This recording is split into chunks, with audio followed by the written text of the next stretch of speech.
sharing this Tuesday evening with us. Thanks, Kate. So on that note, I'd love for you to make some noise just to get the energy going in the room. It's been buzzing, but thank you. So this is our biggest event of the year. We really kind of invest in Boss October. We call it Boss October. It's our month to really kind of like scale back and invest in ourselves individually. And Love Squad, we sat down in terms of something that we can do that's super iconic for us. And that was taking a month and taking 31 days and saying, how can we be better? And most times when we looked at the calendar, most times people are doing well when it's summer, you know, the winter, everyone's busy, and then the holidays are in the winter. When can we really scale back, take time for ourselves, really invest in that, and kind of break it down? And we thought October was a perfect month. In October, it's right before the holidays, before we kind of get depleted. We give everything to our families, our friends. We try to finish every project at work under the sun to have a good Christmas or holiday vacation, which never happens for most of us.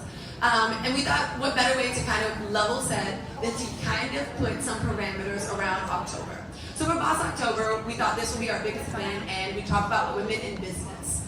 It's the topic of the year, but it's been the topic of the century, as we all know, and it's important that we do have these conversations. So women in business, branding, building, and bossing up. Also throughout this month, for Boss October, there are 3 things that make up this month. In Boss October, you give up a luxury item, so you start to practice some discipline. From there, you have to be kind to yourself and others, which I will admit is the hardest thing. Being kind to yourself, stop the negative self-talk. And then the other thing is kind of putting your fitness or yourself first. So making doctor's appointments, changing your approach to your lifestyle, where you're eating, or any of those things. Taking 31 days to build that discipline. It's not a diet, it's a discipline. And within that discipline is getting focused around who you are. So what better conversation to have than to have a conversation around women in business, understanding their personal and professional brands. If this is your first Love Squad event, thank you so much for joining. We really appreciate it. I also want to say thank you to Cate and Luminary and their team for making this all happen just before we start.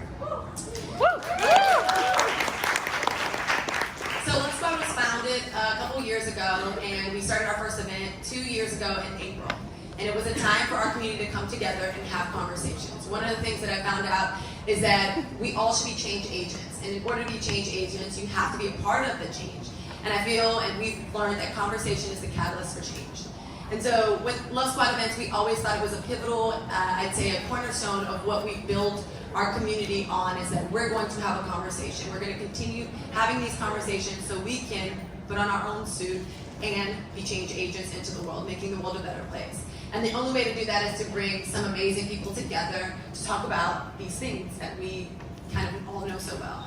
So in this event, we will stop periodically and ask our audience to engage. Feel free to ask questions, make a statement if you just want to offer some advice. This is the place to do so. Just because we're sitting up here doesn't mean we know everything. We're an inclusive collective that talk about women empowerment. We put that first and foremost. We stand on diversity and inclusion. Everyone, when you come to a Love Squad event, should look different. You should feel comfortable that you are part of a group of people that are inadvertently changing the world. So I want to say all that, and at this time, I'll introduce our panelists. They were waiting so patiently. So first up, we have Betty. Betty's at the end, Betty Madden. She's the VP Global Head of Design of Lee Jeans, so shout out to Lee Jeans. We have Babba. She is the founder of the brand marketing agency ByBabba. And then Cate Luzio, this is her space, Luminary. She's the CEO and founder of Luminary. Yeah.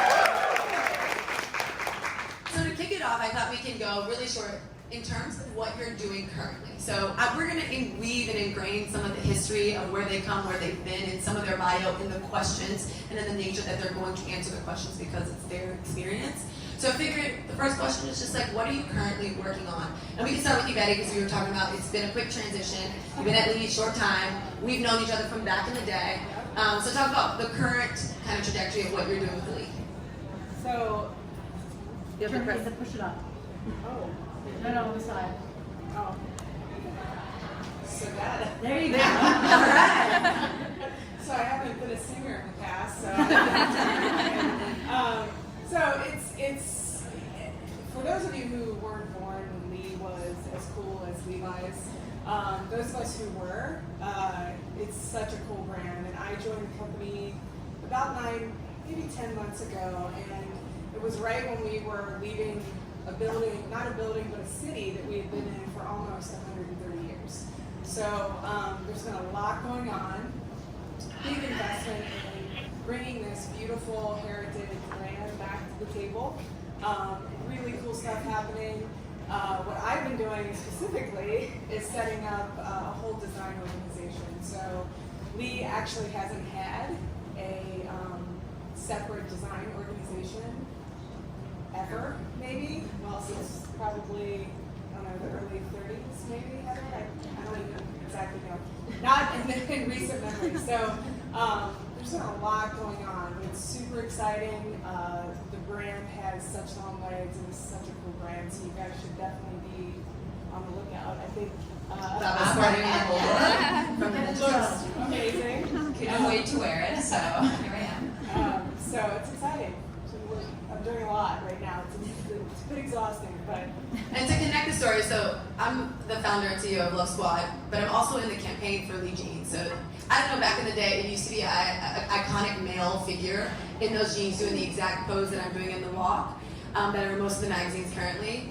And this current team came in and said, how can we change that? And so they picked me with my big afro and said, this is what success in entrepreneurship looks like. So talk about a change. I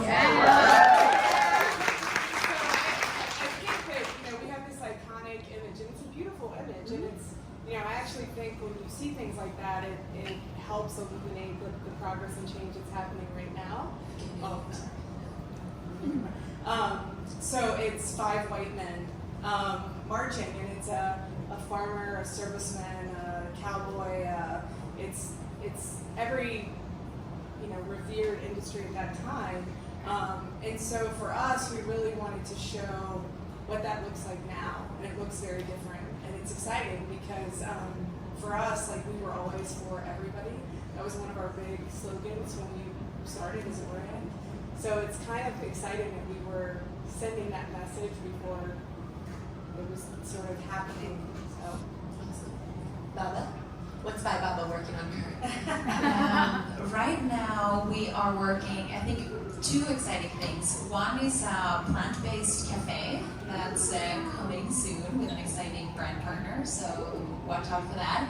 And the other thing that's taking up a lot of our time right now is our 4th career day.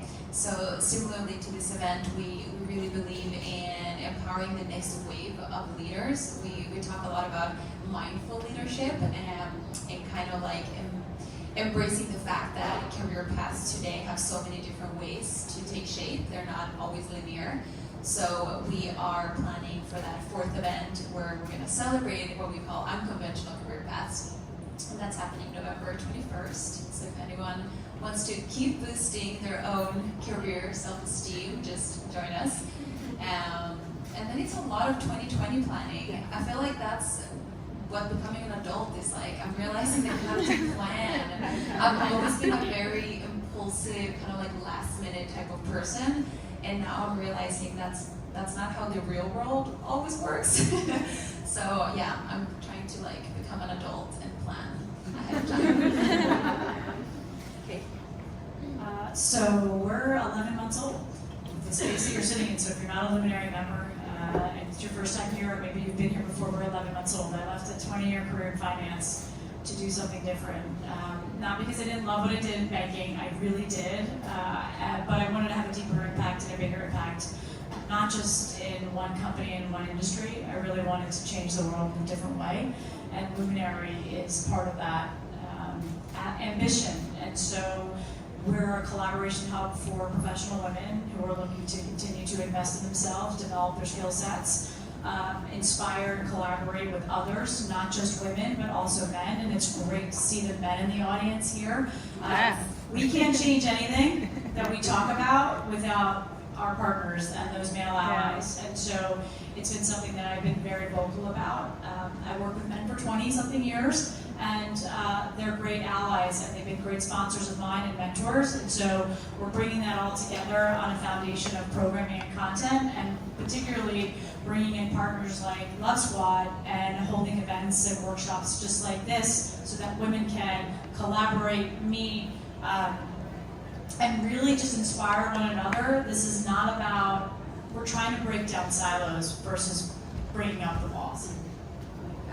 So the topic is branding, building, and bossing up, and we're going to go in that order. And the reason it's really pivotal is as someone who has a multifaceted career, it's really challenging when you go in to have a conversation with your boss or to navigate your own entrepreneurship when you're unclear and you can't answer the question of what you want. And that's the most common question. When you walk into someone's office, they ask you, what do you want? If you walk in to partner with a brand or build something, what do you want to happen? What do you want to do? And most times the reason why we can't really articulate that is because we're not clear on our personal and professional branding. We're not clear where we want to go, who we are, and what we want to do. So I have this conversation, interesting enough, internally and externally, as far as how do you differentiate your personal brand from your professional brand? Do you distinguish them? Do you separate them? Are they one? What's your perspective? And we can start with you, Kate. Like, what's your perspective in terms of your personal branding and your professional branding? So for me, it's one and the same. And I have people in here that worked with me in my former life and that work with me and certainly members. And honestly, personal branding is a relatively new term, right? Because everyone now has to have one. And I think it's really important for women, especially women, to build an authentic brand. And I think that comes out whether they're an entrepreneur within their company or building visibility and exposure in their company, or they're actually building a brand. And so for me, it's absolutely one and the same. For people that know me, I don't suffer fools, I don't pull any punches. It's sort of like what you see is what you get, and if you don't like it, you don't like it. But I'm out there every single day trying to make an impact and doing that by partnering with men and women. And I just think it's really important that there's an authenticity and a realness about anyone's brand. And Lee is a good example. I am in that age that I grew up on Lee jeans, and it was always real. And I think when you see that and you feel something like that, it stays with you for a lifetime. And so that's for me, it's certainly my brand, and the Luminary brand is absolutely, yes, I'm not Luminary, Luminary's not me, but we're certainly one and the same in the goals that we have and our ambitions in building this business and the brand. Babba, we talk about being authentic often.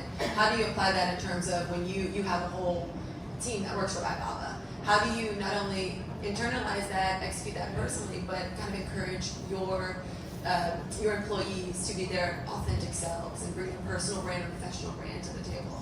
Yeah, so the thing with personal brand is can sometimes be a little bit tricky when you're working for someone else. And that's something that I definitely experienced firsthand when I was working with an Uber and in a way where it's like, how much can you express yourself under the umbrella of someone else? And you have to have that kind of sensibility to your employer, but then at the same time, I think employers have to understand that individuals are individuals first, and then they happen to work for you, and that's a privilege that goes both ways. It's not just a one-way street. So that's something that I try to remind myself of the own frustrations that I had as an employee, trying to like tip on my toes when I had an exciting opportunity for maybe an interview or something, and then fearing that it would be taken away from me or that it would be perceived as self-serving or something like that. So I try to be as encouraging as possible with my team, whether that's them having a side hustle or running like a podcast on the side or running a brand on the side or whatever that might be. I think that to me is a modern approach to being an employer. So for me, it's coming very much from kind of like my own experience and trying to create a different experience for my team. And now, Betty, you've been in many rooms where interviewing is, I think you might be like a perfectionist at interviewing now because you've worked at so many companies, Old Navy, Nike, Victoria's Secret, obviously Lee Jeans, is it Aerie, sorry, I like it was Area. She said it, I was like, I don't know what that is, but I'm gonna go with it. Yeah. You said that. But you've been in many rooms where you've had to articulate when you go and someone asks you, you want to work here, what do you want? What do you want to be and who are you? And how did you navigate that in terms of answering the questions, because those answers really reflect your personal and professional brand?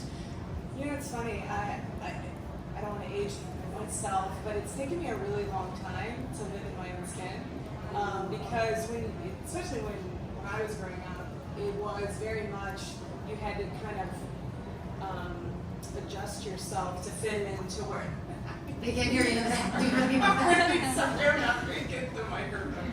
I'm a hand talker, so it's so I think that I know I spent much of my life being uncomfortable with the fact that I'm very outgoing. I felt like people didn't take me seriously, or I didn't seem professional, or whoa, I shouldn't have said that, or why did I say what I was thinking, and everyone else kept their mouth. Like you kind of beat yourself up for being who you are. And the reality is that the power you can unleash by being the piece of the puzzle that you are is really when you can be truly successful. I never understood, there was a guy, I won't name any names, but in one of my jobs when I was really young, he was such a jerk at work. And multiple people were like, oh, have you ever been out with him? It's a blast when you go out with him. And I thought, who are these people that come to work and they pretend to be someone else because they think they have to be mean or stern or some crazy boss to get the best out of people. And I can tell you from my own experience that when you allow people to be human and allow people to express themselves, whether they're outgoing or they're introverted or whatever they are, that's being a strategic leader, is putting people on your team that add that energy and add that levity and also add that sort of calm. It's a balance, and I think that's being strategic and knowing yourself and where you fit in instead of beating yourself up about it. It's really important. Can I add something just because I think it's really important too. I think the more you can be yourself, the more confident you become, and then the easier it is to start having those conversations with your boss about what you want and talking about your accomplishments and telling people and advocating for yourself. Because if you continue to sort of shy away from that, it is much harder to sit in a conversation. How many of you are an entrepreneur? How many of you work for someone? It's hard those first times you have that conversation with your manager to kind of say, this is what I'm great at. This is who I am. Because you want to be, yes, I'm a great employee, but you have to start developing that skin around, I'm comfortable with who I am, I'm comfortable with my own brand, and building a reputation. Because you don't ask, you don't get. So I'm going to push that a little bit. So another kind of like, I'd say, pivotal thing around Love Squad is that we always articulate the how and the why. And I've been on many panels, and I'm sure we've all been exposed, where people are like, just do you, dream, and you can get it. And you're like, no, I go back to my one-bedroom apartment, and I dream all day, and nothing happens. Like, there's no, So with that being said, it's like, and I believe in this, like, being authentically yourself, but I kind of want to push the needle a little bit. It is hard to risk potentially losing your job when it pays your bill, being your authentic self. So you straddle the line, especially if you don't have your own company, you kind of straddle the line, and I would love you guys to jump in terms of providing, like, how do you navigate this? You're straddling the line between, like, I want to be myself, but I'm nervous if I'm not stern or whatever, people will take advantage of me or think of me differently, and things are changing, but if you don't work at a Luminary or ByBabba or Lee's, like, you might be in a position where they are judging you. They are, uncomfortable if you speak up or you become aggressive, some of these words that you feel uncomfortable saying. So I do want to lean into that uncomfortable conversation, because the only way to get better, the only way this can be a catalyst of change and you can be change agents, is if we have open, honest conversation. So, I mean, what are some I'm not practical- speaking about Luminary, right? So Yeah, now I'm totally. my own boss. I'm talking about 20 years in corporate investment banking. And tell them right? where you work. Did you So I worked graduate? at Bank of America for many years, JP Morgan for many years, and HSBC. And as I accelerated in my career, I mean, I was that person that was, I was the only woman on the team for many, many years. Once I got into a leadership position, I was one of the only women at the table. And you'd still get these comments like, oh, another women's thing. And I really utilized my leadership role as I got more and more senior. But I think early on, it was about having open dialogue with my manager. First thing I've ever done in any job is sit down after the first couple of months and say, okay, here's where I think my path is. Where do you see my path? And coming up with a plan. And it doesn't always work, and you're not always going to have an answer, but it gives you an opening to go back and continue to have that dialogue.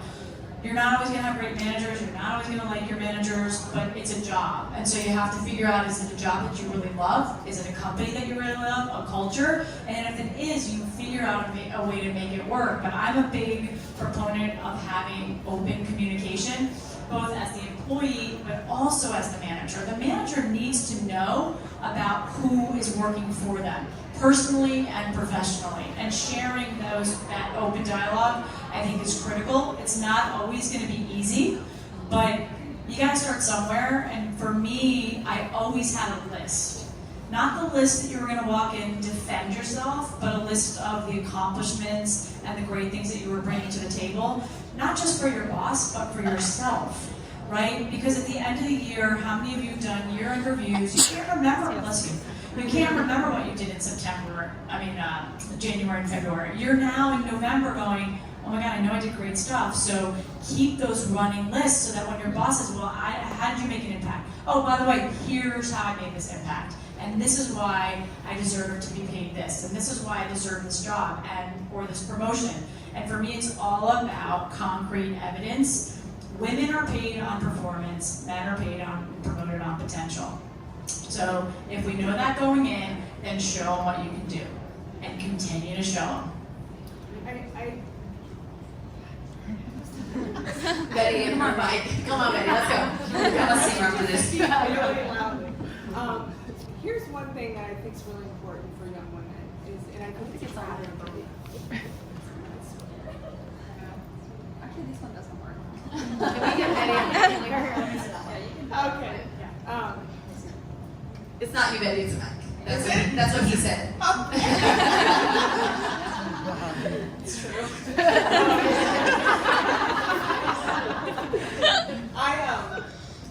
I think a lot about my trajectory as a female because at the time I should have been dealing with a lot more. I should have been more aware of where I stood.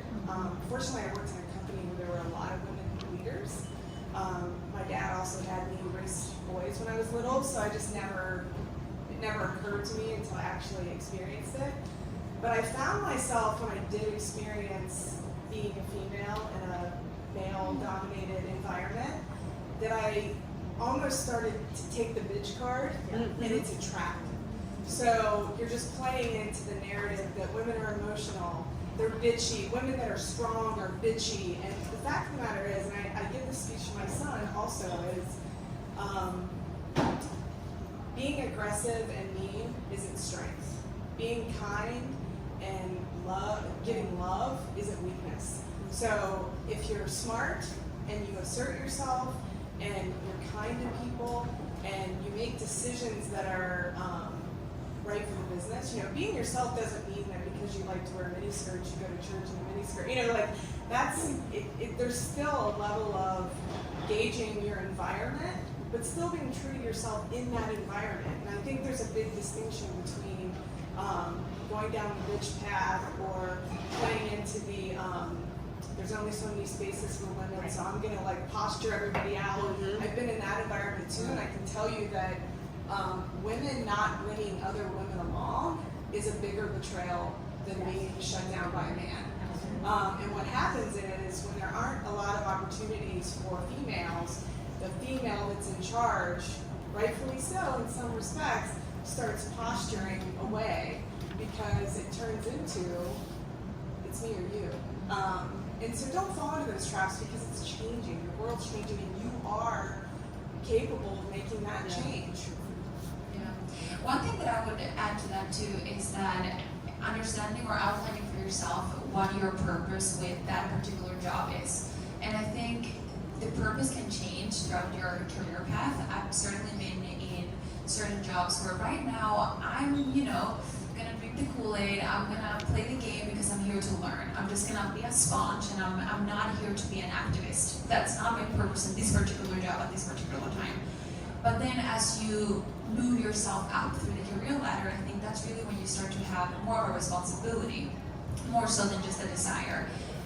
So I think it can sometimes be overwhelming to think that we are gonna be our most authentic self, an activist, and educate everyone on, everything, and you just started at the company. money. Like that might be, you know, like unrealistic, overwhelming, might just hurt you, if not professionally, maybe even emotionally. So I think cut yourself some slack, just understand why you are in that role at this particular time. What is your goal? What are you trying to get out of it? And think of your impact in the world as a zoomed out thing. Like maybe you're not having the greatest impact here and today, but if you play your cards right, you will have. So we want to take a break. If anyone has a question, a comment, a statement. Oh, I told them in the room, I said, we've done Love Spot events, and usually it takes a moment.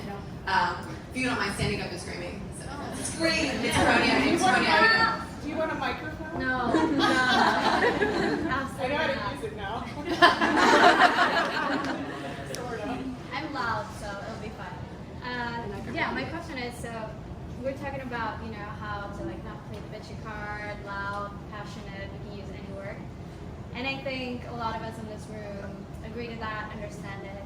I want to talk about what do you do when you see someone else go down that path? Because I think we also have a responsibility of the females we work with, and the females that we are managers of, but also the females that are our managers. How can you have that authentic, genuine conversation without it being harmful? So Courtney's question was basically, if you're not the person that's going down that like aggressive route, but you know, we were talking about how females or women can stand together and support one another.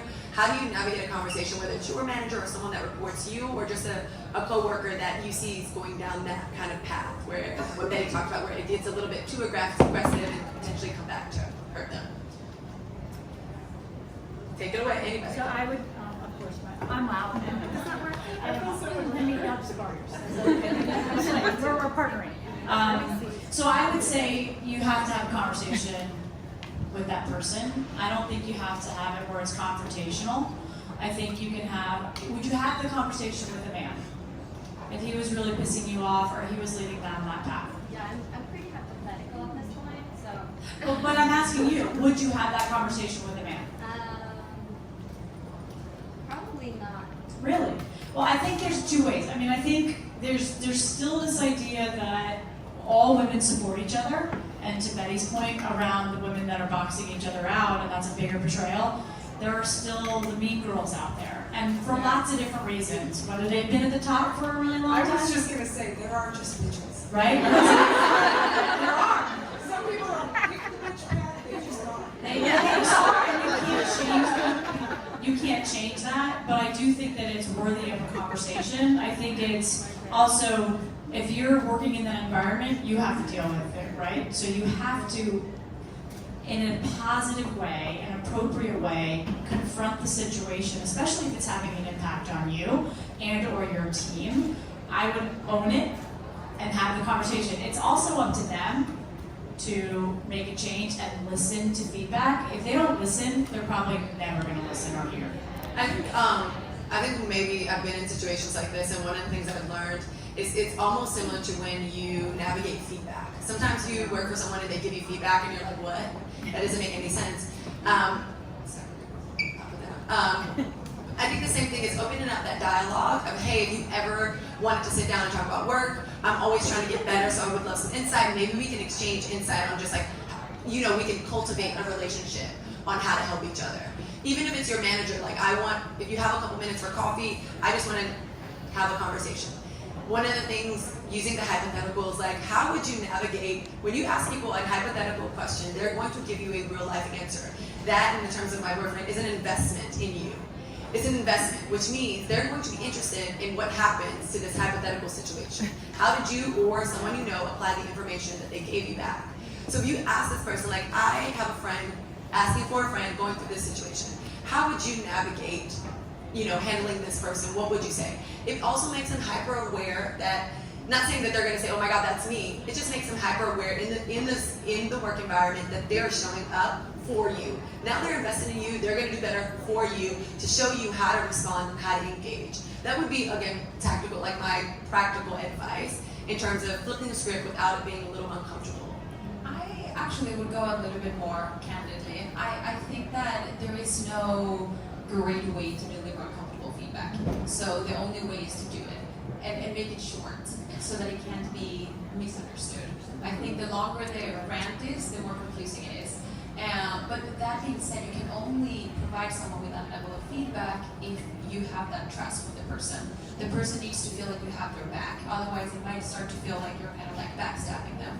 So, actually, I have a book about this that I really recommend anyone reading. I wish I read it earlier in my career. It's called Radical Candor. Yes. Kim Scott. So good. And I feel like all my answers now are very filtered through Kim Scott. But it's just very eye-opening, the tremendous effect that can have on a company. Is there any other? Oh, did you want to go ahead? Sorry. I also wanted to just talk about courage a little bit because I was actually talking a lot about it today with other folks with is, being a leader takes a lot of courage. Being a good friend, being a good mother. Courage is something that I hear in my head a lot because I've managed teams where there are underperforming people on the team that have been there for 5 years. And that's because the person before me and before them didn't have the spine to do what was right for that person. And having those conversations is hard. And so I think that you have to also realize management is probably the hardest thing you'll ever do. Because it's just like when you have children, they all have different personalities. And you can't parent every child the exact same way. And as much as you think you can just blanket manage or blanket educate people the same way, it doesn't work like that. Often people that are introverted seem like a bitch. Often people that are extroverted seem like clowns. There's like, I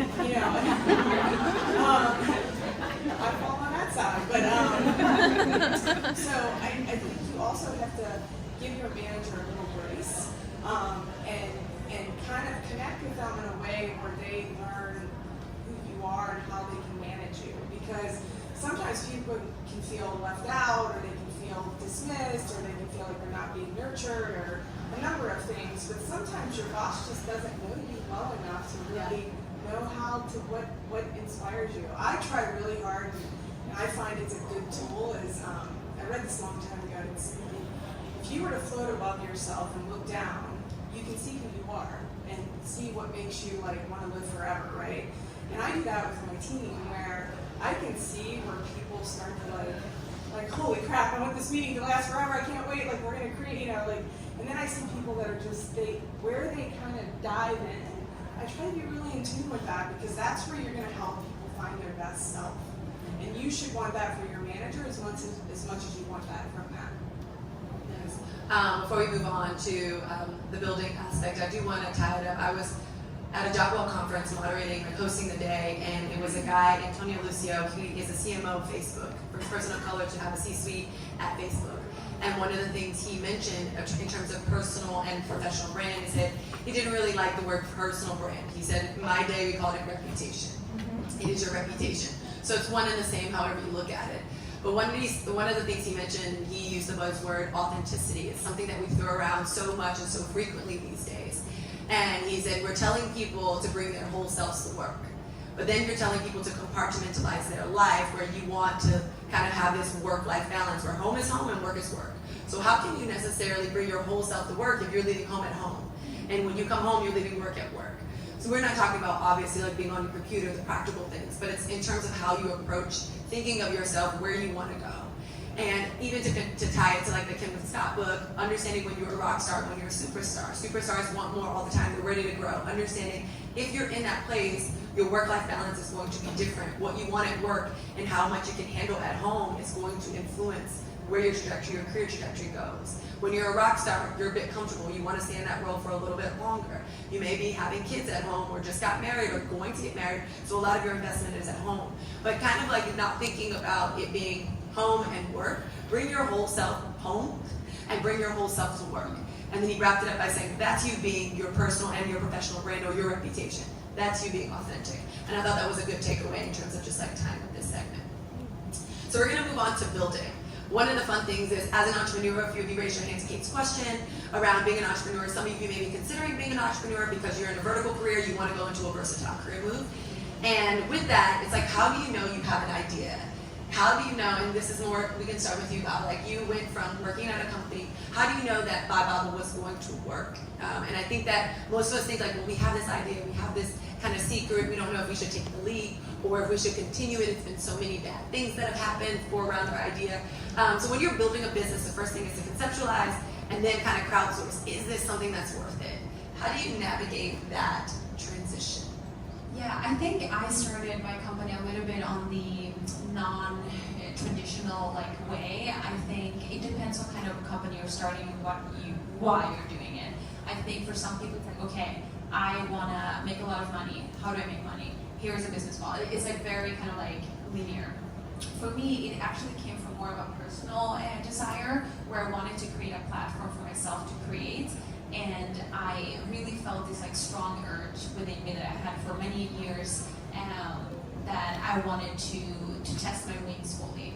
I felt like I had hit the glass ceiling multiple times within my previous roles. So it was coming more from a personal growth kind of place, which I think is also okay. To acknowledge that not every single business idea is aiming to be the next Mark Zuckerberg's Facebook, That being said, what you're trying to build is gonna have a tremendous effect in how you should build it.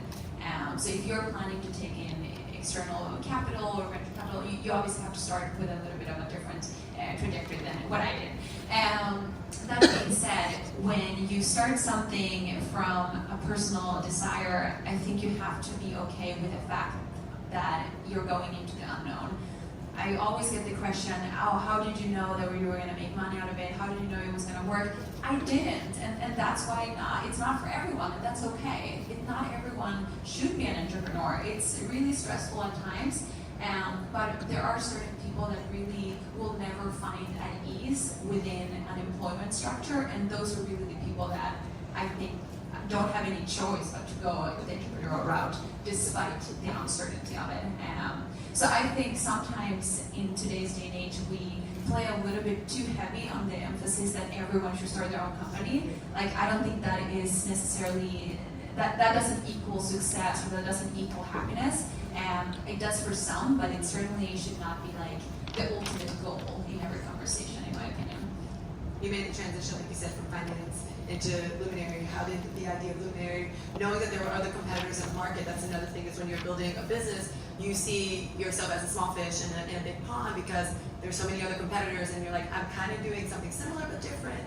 How will this be successful? How did you navigate the internal dialogue that you had right before you left? I'm still navigating. Okay.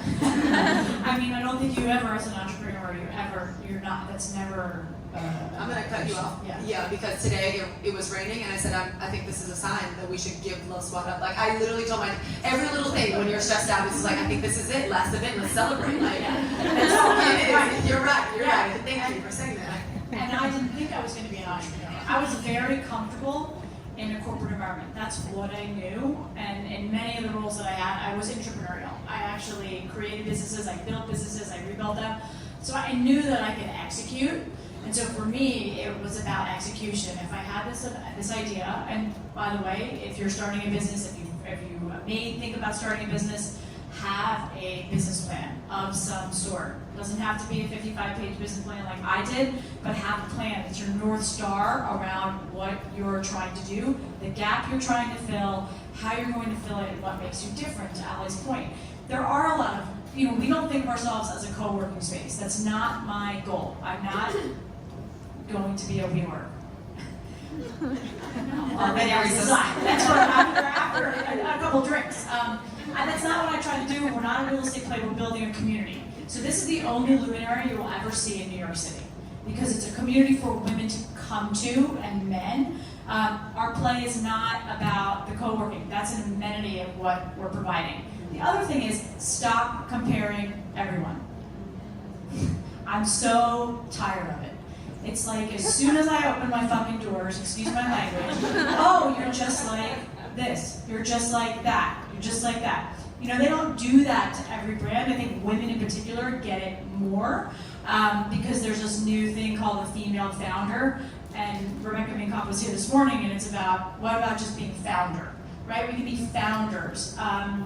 And for me, the leap to becoming an entrepreneur was about I really saw a need for professional women. I also agree, not everybody can be an entrepreneur, nor should everybody be an entrepreneur. In 2 years, you may talk to me and I'm back in banking. Right? Honestly, you don't know what life's gonna throw at you. You just need to be prepared. I'm playing to 22 years of a corporate career where I built a lot of credibility and a lot of experience knowing how to build a business, and I'm hoping that that works. On top of the fact that I'm filling a gap for women, professional women in this city and hopefully other cities where we're bringing women together. And we're adding all of this other stuff. I think it's incredible, all the spaces that are opening up for women. I don't see them as competitors. I see them as complementary to what we can do together. And that's sort of where I think of as that entrepreneurial piece. I think the other thing is we have to retain women in the workforce. We have to. And so my goal was not to be a co-working space for every single entrepreneurial woman out there. That's great. We have a ton of them, and a bunch of them are here today. But my goal is to say to companies, how do you invest in your women and keep them happy, promote them, pay them, and get them better jobs? So we have gender parity and we have pay parity, for God's sakes. I also think.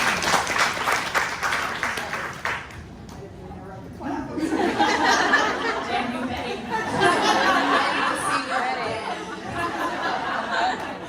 Now you know when to use your microphone. Clearly not a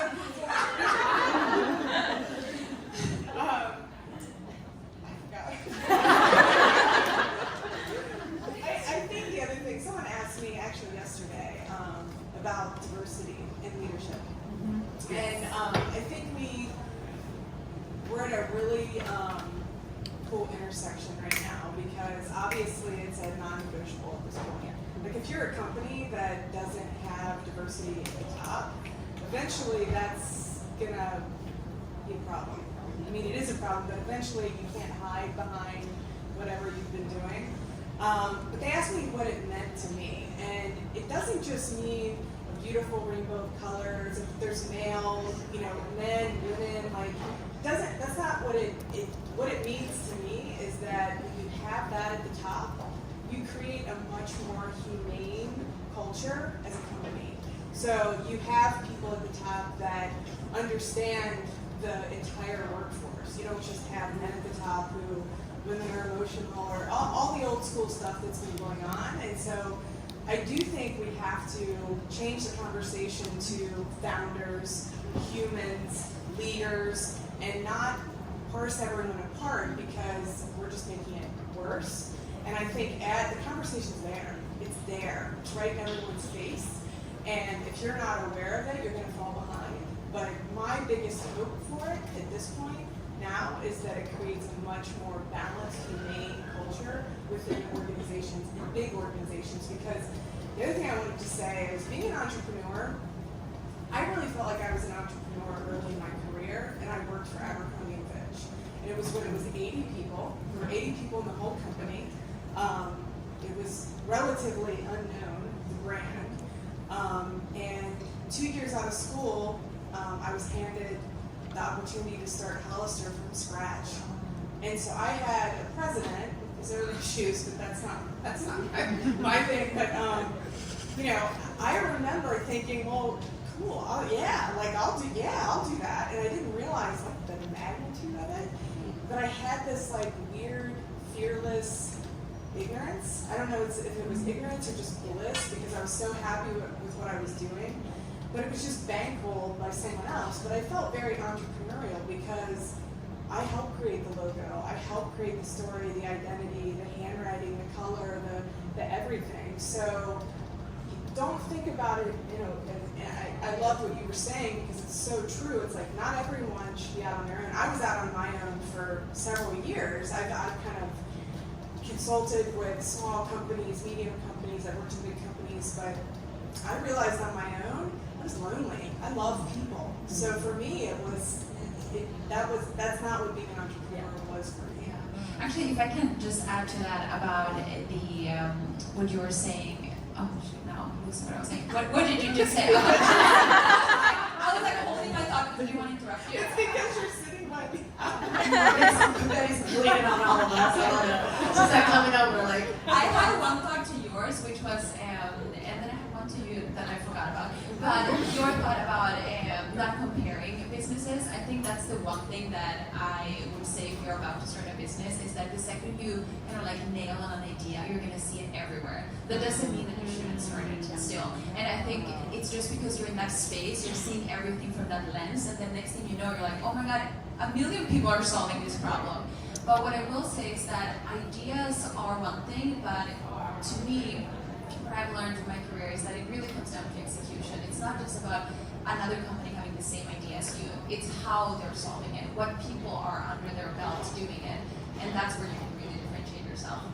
And that's kind of like it's kind of the thing when you first buy a car, when you were a kid and you got this type of car, and when you were driving, you saw everybody with that car. It's that kind of like awareness that you're just hypersensitive to it. And now with social media, you see it all the time, and that's what you do naturally. You're scrolling, and you're going, oh no, they're doing this, they're doing that. Oh, I need to be better. I need to be out there doing this. And I think it's hard. It's so whether you're an entrepreneur or not, it's hard to sort of take a step back and say, okay, I'm doing my thing.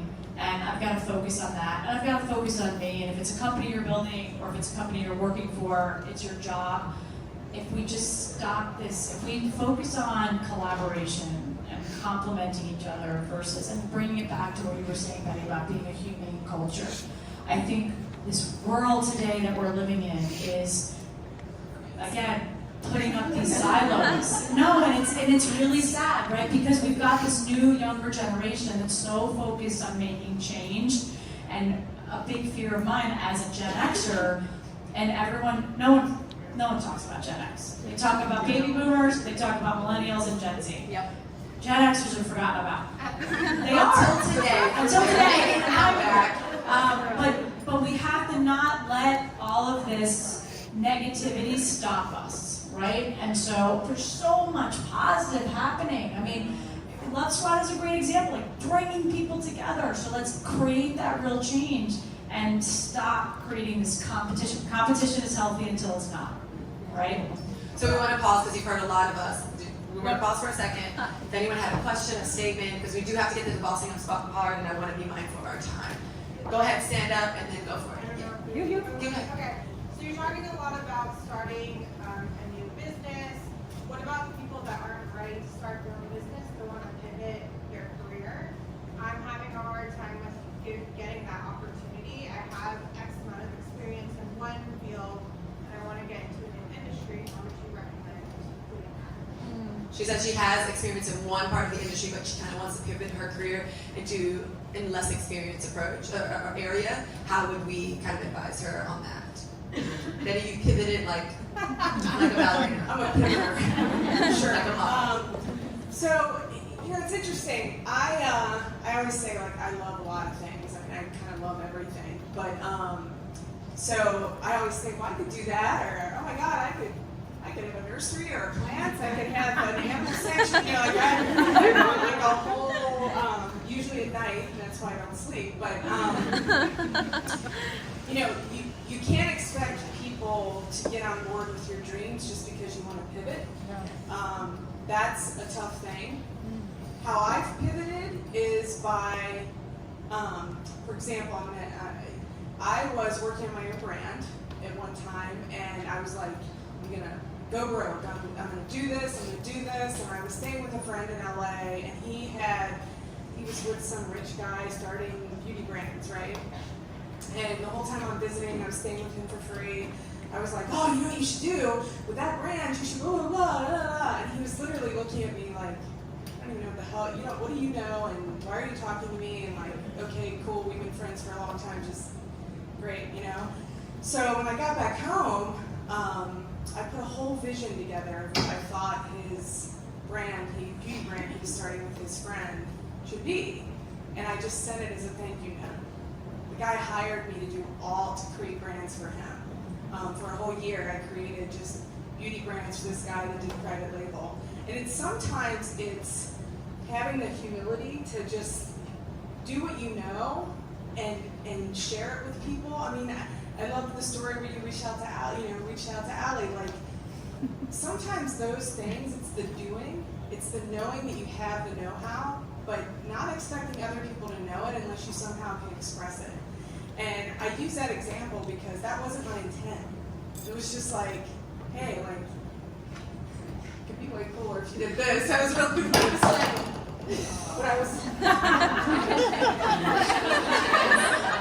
So I know we have a time constraint. I want to be mindful of our this time. I know we have another question, and then I want to move on to bossing up. Go ahead. Hi, I'm Macy. Hi, Macy. Welcome back. Well, building your side hustle while also working, if you were working for your day job as well, how did you know when to stop your day job and pursue your side hustle full time? Pursuing a side hustle while having a day job, when did you know it was the right time to stop? So if one of the panelists want to jump in. I don't. I never had a side hustle that I turned into a full-time job. Me either. I quit my job because I wanted to focus on building this business full time. Actually, I didn't even know I was going to do this when I quit my job.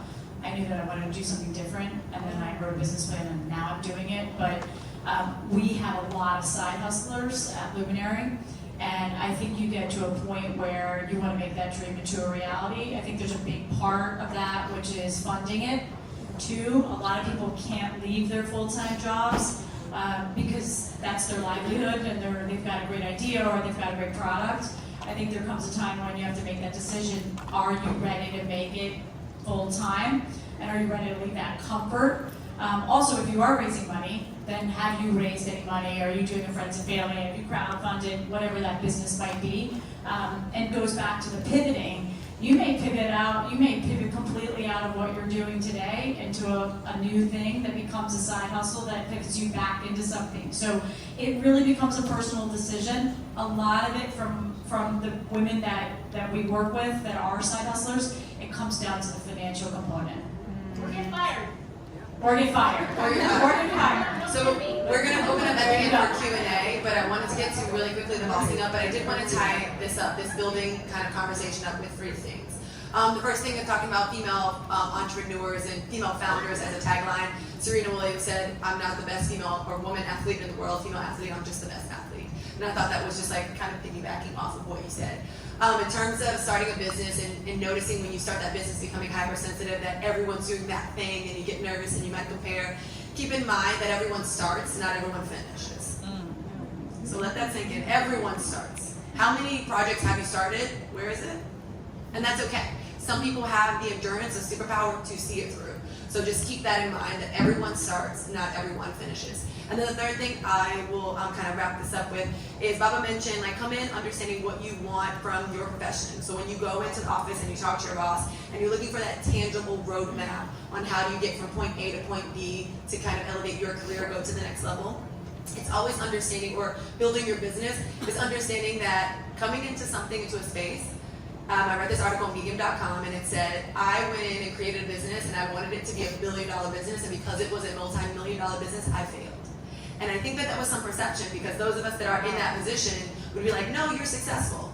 How do you measure success? In order to measure success properly, you have to be able to sit down and say, here's our roadmap when I'm building a business or when I'm talking to my boss. Build your roadmap, set a metric for success that works for you so that you're not sad that you made $1 million or $100,000 in your first year, or you just crowdsourced and got information that is so valuable and that's worth a lot of money, but you're just so sad because you didn't make $1. So keep in mind that when you're approaching your career and you're building your career, that you level set in those areas. So now I'm going to move on to bossing up. Really simple, then we'll open up for Q&A. I know we, again, strict on time. I'd say, again, we talked about work-life balance. What does it mean to boss up? Like, what does it mean? And I talk about bossing up in this sense. You come in the room, you set a standard, you establish a tone. I talk about that often in my life. I started this series called The Basics of Bossing Up.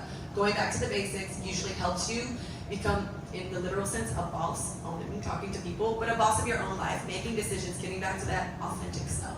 So what does it mean in terms of bossing up, balancing maybe family or home life, or, seeing it through when it rains during your events? I mean, I think it's tough. Like, you have to be honest with yourself. Like, I have 2 sons, and when I had them, I was working crazy hours, and there was a lot of guilt with, I couldn't be great at everything because, as a female, if you're a female leader in a company, you're still expected to be PTO mom, when you get home. So there's definitely things that are just hard, and I think we all have to be honest with that, so there's empathy there. But I think in terms of coming in and setting the tone as to boss up, another trap you can fall into is being a control freak, because you're so driven to make the $1 billion, or I always find people write their own story. So they've decided what their story is going to be, and then when it doesn't turn out that way, they think they failed. And so you have to be careful that you don't get into your own story and you don't become such a control freak about it that you don't activate the power of the people around you. Because the way you're going to be successful is figuring out your strengths and then filling in with people that have strengths you don't. So bossing up is very much balancing the room and balancing your life that way. So whether it's at home or work. I listened to a podcast this weekend on NPR's Hidden Brain. I don't remember what the episode was called, but it was about when you are feeling that you're missing something that's very important for you in your life. So they did experiments with people who don't have food on the table. All they can think about is food. They start to think of really creative food businesses. They start to think of restaurants they want to open, and it's all consuming. And then they went down on like the more privileged route, and something that really kind of like hit at home for me was when they were talking about people feeling that they don't have enough time. And you guys hear that? Yeah, time.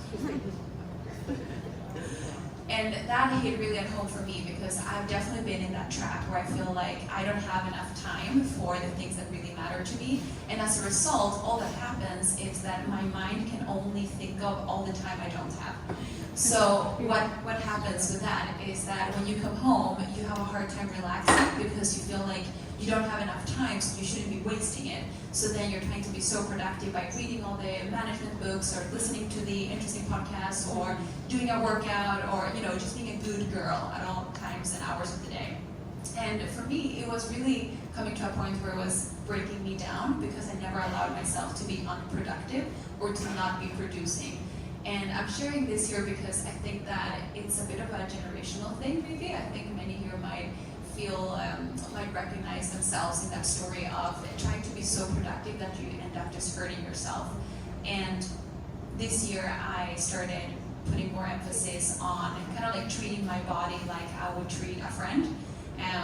If my body's tired, I will tell a friend to go and get some rest. And just treating myself like my own best friend. And the only thing that happens is that you actually become more productive. Like, surprise, because you are taking care of yourself. So I wanted to share that as an important reminder in today's craziness. I haven't been a very good friend to myself. Now that I do Peloton every morning, I am. You're well set up, girl. I would just say for me, it's about owning your story, whatever that is. And you can have 1,000 stories in your career and in your personal life, and some of them come together.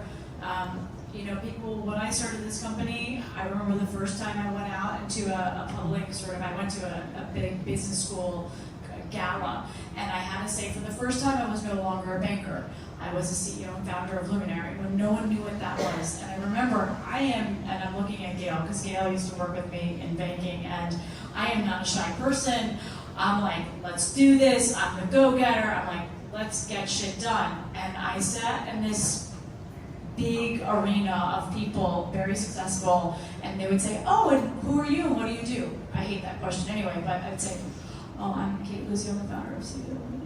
I forgot my voice, I forgot my story, and this was my new story to tell. And so over time, I owned that story.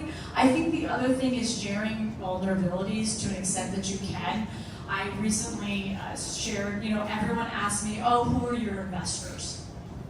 I have no investors. I'm the investor. I self-funded this thing.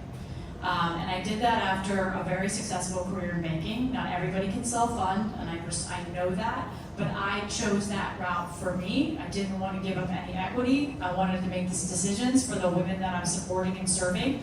But the other thing is, I started saving money when I was 21. When I graduated college, my father said, you better start saving for your kids' college savings accounts. And I thought, what? He goes, that's how you got to go to college, because your mother and I saved. So I started a savings account. Fast forward, I can't have kids. So all of those college savings accounts that I saved for 20 years became Luminary. And I'm owning that story because every single person says, well, how do you manage it with children? I said, first of all, you don't even know me. And that's part of my story, and our stories change, but you have to be open about telling your stories. How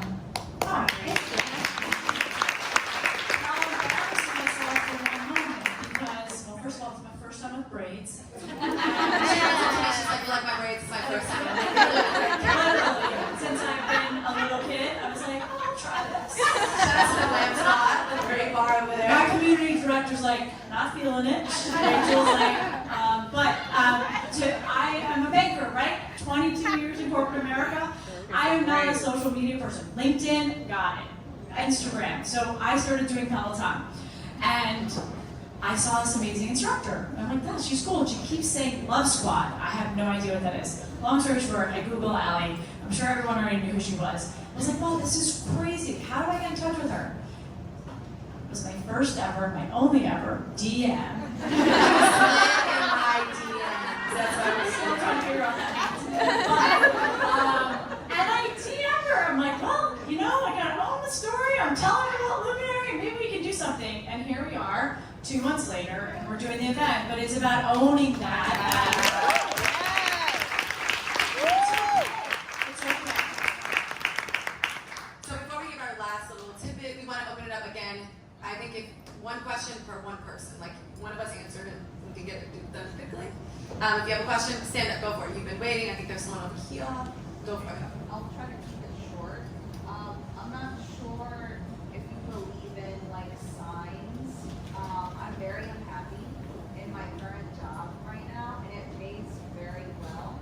But I'm so unhappy. And I've been thinking about this idea for about a little under a year, and I spoke about it to my coworker, who's also a dear friend of mine, and he has his own brand, a clothing brand called Negative Minority, and he's doing a pop-up in February. So he texted me today and suggested, hey, if you want to do this, I can give you a table at this pop-up. And tomorrow, we're here today, and tomorrow I was going to visit my old boss to kind of get some insight. So do you think this is a sign? Hold on. I think that it's worth exploring. I think you don't know until you do it. And I think to their point, one of the things I truly believe is that people look at things two ways. There's structure and strategy. And most people are great at creating structure. In terms of when Betty said she made a business proposal, that's structure. When you're making your business plan, that's structure. A lot of people have strategy. They're like, I know I want to be this when I grow up, and they don't know how to apply structure.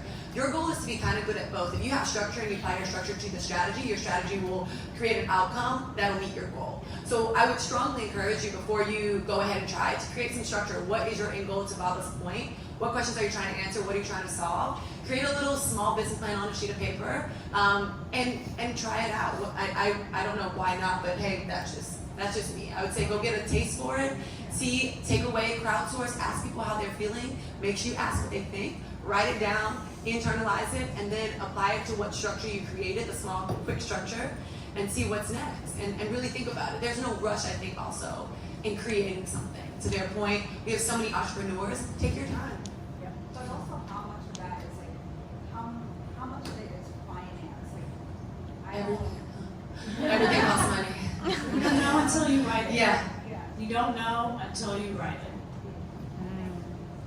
But I do believe in science. Me too. Me too. I think you had a question before. Hi everyone, my name is Lake Escoboza. How's it going? I had a question I wrote down. So we were talking about pivoting earlier, and we were talking about turning side hustle to a main hustle. What happens when you're finding that paths are colliding instead of it being one path and to another? What happens when it's all happening at the same time and you're trying to pave your Are you saying multiple opportunities at once? yes? Okay.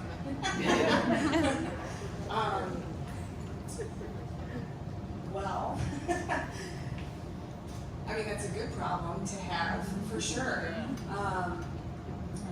I don't know. I mean, this is where it goes back to like what's drawing you in and what feels. I realized you did ask multiple opportunities at once. Let's say you're already on a career path, but there's an opportunity that will come up. You know. Here's something everyone needs to realize: you're gonna fuck up. You're gonna make a mistake. You're gonna quit your job that pays really well because you think something else is a sign, and then it turns out not to be. But maybe it was a sign, but it's a sign you need to get out of your job. But it doesn't mean that you just go right down to a sparkly path. I think when opportunity, you're going to get presented with opportunities your whole life, and you're going to pivot your whole life, unless you're boring. I mean, I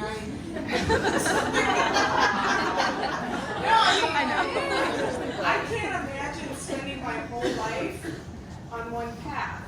I mean, chasing butterflies, I always call it chasing butterflies, and I'm a creative, so for me, like, that would be the worst torture ever. So you're young, like, what do you have to lose? Every loss is a gain because you're learning. It's kind of like dating the wrong guy, and then dating the wrong person, and then figuring out like, cool, I know I don't want to go there. So don't look at it as like a choice. Like if I make a right choice or a wrong choice, because if you choose that, you're gonna think you should have chosen that. That's the way it goes. So just go with it. We'll get one more question and then we will break off so we can get going. Right back here. Oh, sorry. Hi, I'm Anna Sophia. So actually, today I came in, I'm like, I'm gonna make great connections and everything, but it's the first time it's ever happened in my career, but I received really bad feedback. And I pride myself in my work, like, it is, like, I wake up and I'm very prideful of what I do. So I'm wondering, the panelists, I'm sure we've all done that, like you said, how do you, Everybody. your inner talk, and how do you get past it and not let it impact the rest of your day, the rest of your week? Why was it bad feedback? Because all feedback is good feedback. Yeah. It's what you don't want to hear normally when it's less than positive or that you're the superstar or the rock star. Yeah. It's how you deal with it. And again, to Betty's point, is it a mistake? Is it you need to work on it? Is it you're going to have another conversation to follow up and say, okay, this was your feedback. This is where I agree or I disagree. And how do I get better at that? But feedback in itself is not always the worst thing that can happen.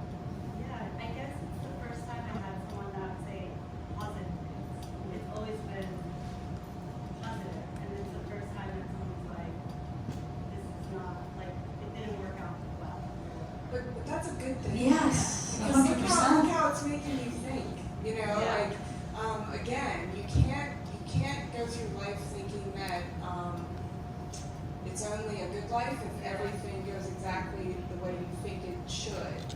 And feedback is perception of the person that you're with, right? And so perception is reality. Who you think you are, but who the person across from you thinks you are. It's feedback, but you still have to know the truth of yourself, but be open to that because I'm a Generation X-er, and those are the types of things that you should think about. And then I always say put it in a black balloon and let it go because you have to learn from it. But the more you hover on it, you're giving it all of your energy. So what I would say is maybe ask yourself why it's affecting you so much, because that's normally when we can uncover our own insecurities or fears. So it's less about, oh, I'm bad at this, or this person thinks less of me, or whatever. It's more so, okay, I have this information now available to me. That's a gift, because most people don't give uncomfortable feedback. And then kind of go into yourself and ask yourself, why is this sitting so weird with me? Like, what part of it is uncomfortable? Is it because I agree and I don't want to see that? Or is it because it's attacking an insecurity of mine that I've dealt with my entire childhood? Or, whatever that might, there's probably something there for you to uncover. I do want to weigh in on this, but I'm going to give my panelists a couple times to think about this. One word that one word, no sentence, just one word that you would want everyone that attended tonight to leave with. But I do have something while you guys think about that. I do believe in bad feedback. So recently I had a conversation with my boyfriend Andrew over there in terms of receiving bad feedback, maybe this week or early next week, I don't know what today is. And the bad feedback is a feedback that you can't apply. So when you get feedback and say, just do better, you're like, what? I have no idea how to apply just being better or doing better. So I count that as bad feedback.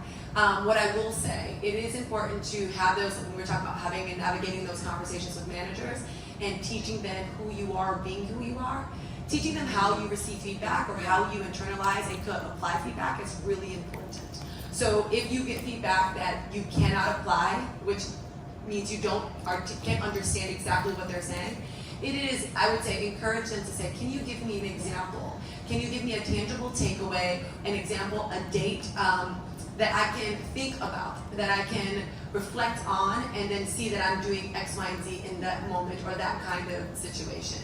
I do think that if you're not pushing those questions, it will lead you down the path of frustration because you're not understanding what they're saying to you and you feel like you're giving it your all. So again, navigating and teaching people how to treat you, who you are, but most importantly, how to give you feedback, because everyone applies feedback differently. So if there's a frustration there and you're like, well, I'm giving it everything, maybe that's the next question of like, I had some follow-up questions in terms of what did you mean by this? Can you give me an example? Is there a day? Just so I know when I'm doing it, I can become aware. So I do want to leave our panelists with the one word. You guys have some time to think about it, and then we can. Can I go last since it's my space? The word is last. Do you want to? Courage. Courage. Kindness. I'd say thoughtfulness. I'm gonna go with Luminary. So on that note, you guys are still in the space. Feel free to mingle, talk, meet each other. One thing about Love Squad, uniquely have a conversation. I know there were so many more questions and we had so much limited time. We had a panel that was exceptional. So thank you to our panelists.